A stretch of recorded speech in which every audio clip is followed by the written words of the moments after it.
fortunate that I have a principal who is very marketing oriented, who understands the necessity to sell the school in new and exciting ways. So she gives me carte blanche to try new ideas and embrace new methods as they arise, and arise they do frequently. When I developed a new website for the school, I had nothing but encouragement. When I bravely took us into the world of social networking, Facebook and Twitter, they were right behind me. When I wanted to introduce a principal's blog, there was a little kicking and screaming from Suzanne, but she did it, and now she gets read by people all over the world. And we measure that because the blog is set up in Google Analytics, and I'm sure some of you have tried Google Analytics. It's a free service by Google. You just put some code on the bottom of your page, and you can tell exactly who's looking at your page, where they come from, more importantly, how long they stay on your site, and whereabouts in the site they go to. Did they just look at the front page, or are they weaving their way through the maze of your website? And I spend a lot of time online, and some websites are a maze. The other day I was on a website looking for a telephone number for a school, and I spent 20 minutes, I couldn't find it. And I was thinking, what if I wanted to enroll at this school? How do I find, who do I call? Communicating with the parent community can be tricky. Once we're criticised for not enough communication, we are also being criticised for too much communication. You can't win, but parents are our major stakeholders, and we listen. We started out with a printed newsletter. Over the years, it got bigger and bigger until it rivaled one of the major newspapers. It was expensive to produce, and we mailed it out to all parents. We were then criticised for spending too much on postage and for the waste of resources. When I took over as Director of Marketing 4 years ago, we changed to an online version. The newsletter was still huge and colourful, but we hosted on our web server and sent an email home to let parents know it was available for download. We still print material. Obviously, we need prospectuses and we need magazines and all those sorts of things. And in some respects, that will probably never change. But we're now putting more and more things online for people to access at their leisure and at no cost to us.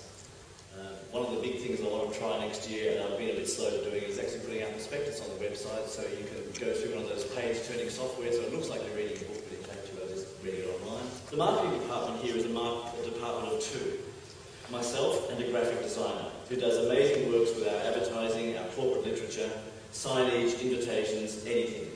We send nothing outside to design.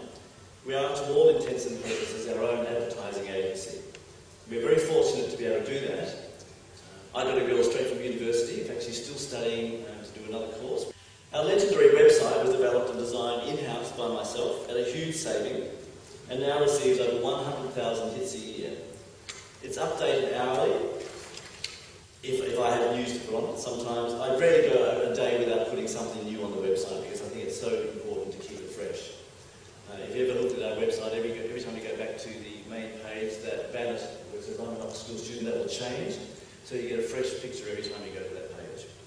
But there are lots of little backyard companies, probably within a couple of metres about where your school is, so talk to them, and you may find someone who's willing to design you a great website at a fraction of the cost that you go to the big people.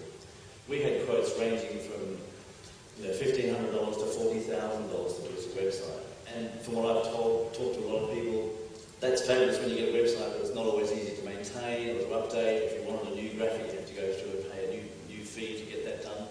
And I've recently developed an iPhone-specific site, so our parents or prospective parents can find out about the school when they're out and about. There are contact numbers, the facility to email any staff member, the term dates, and more. This is a school where no is not an option.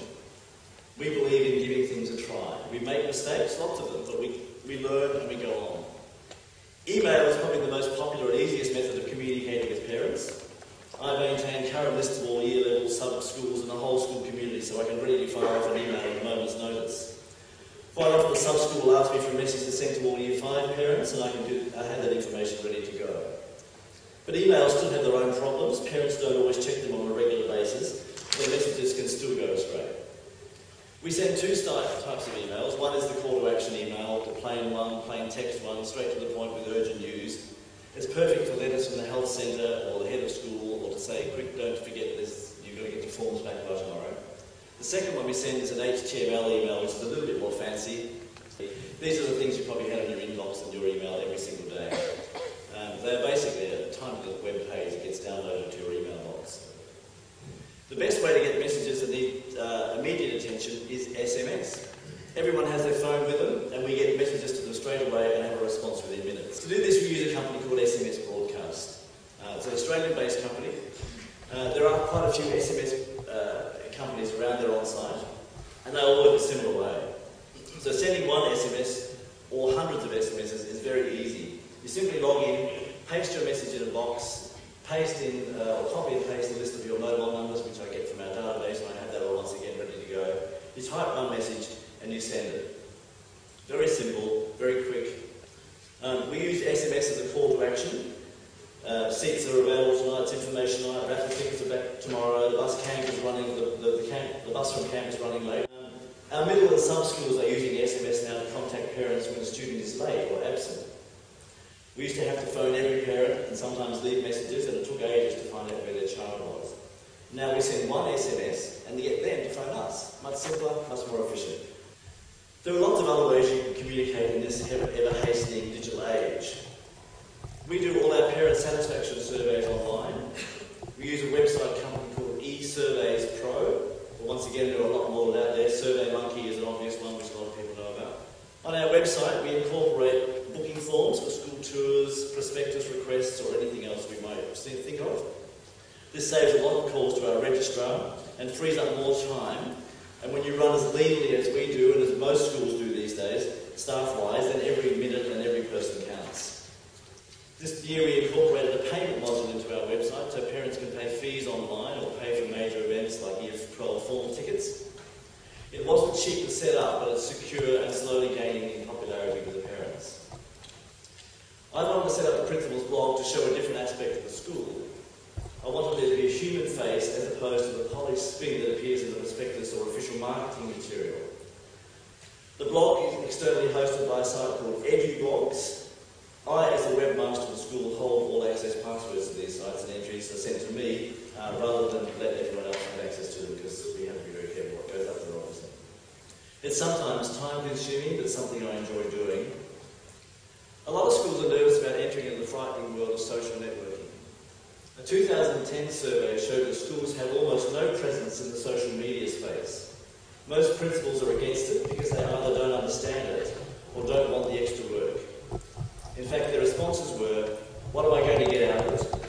Isn't it more work for me? And where do I start? Many are frightened they'll open up a can of worms and invite all sorts of derogatory comments from disgruntled parents or from those with too much time on their hands. And I must admit that can happen, but we haven't had any of that today. The Facebook and Twitter sites are easy to set up and need to be maintained regularly so people can see there are new things happening around the school. I update them as many times as I can, and include a few pictures from time to time, all the time being cautious not to include photos of students. Putting something new on Facebook is a surefire way of getting the word out quickly, and to keep in touch with alumni, for instance. Last year we were staging a music production and ticket sales for the matinee were low. I put news of it on Facebook on Saturday morning, and by the 1 o'clock matinee we had 100 alumni come who wouldn't otherwise hear about it. We do the similar sort of thing. Twitter, as you probably know, is limited to 140 characters, so you have to be very sort of tight with what you write and use abbreviations and all those sorts of things. There are always new things happening in the digital world, and it's worth exploring. Next year we're putting together parent-teacher interviews bookings online, and we'll save a lot of time, and once again we'll save a lot of manpower. There may be more social networking avenues open up. Email apparently is dying, they tell me, and people are preferring other ways to communicate. Whatever happens, we'll be there, trying them out and finding the best way for us.